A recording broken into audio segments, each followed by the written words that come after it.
This is from another there's wonderful small feature stories in The Guardian Weekly or The Guardian. And this one is, guess what? It's about a baby that fell out of a car. Similar activities can be done. The students can ask lots of questions. A favorite activity is ask questions that only have yes or no as an answer, and then get them to write the story. In this one, after the students do it, you can give them the story, which is this one. Dad just put the baby on the roof of the car and just drove off, forgot all about the baby. And 3/4 of a mile, it took through 3/4 of a mile, the baby slid off and landed on the road. Somebody saw him, stopped, etc. And the baby was unharmed.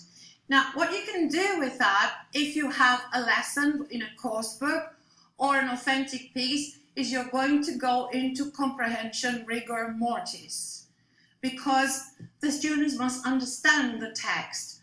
Well, they've had so much fun writing it, so now you're going to go into all the comprehension questions that you want. Instead of that, if you want them to be playful, change the tactics a little bit.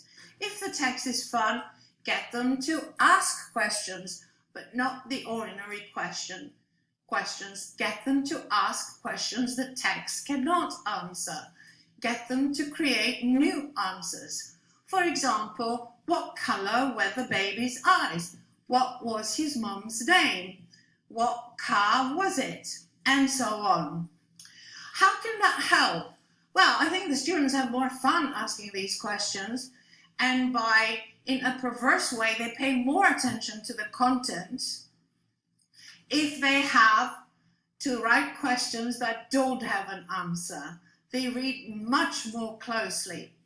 Eventually, if you have time and the inclination, you could also get them to rewrite the text, adding all their information into the text.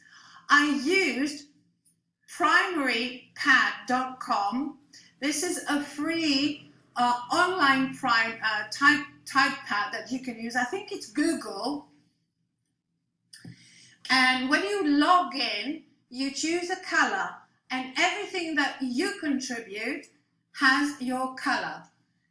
So if the student said the dad was 35 years old, they can add that information. Then they decided they knew his name, and so on. So this is collaborative writing. I've kind of patched it up in a weird way because it was quite big on the screen.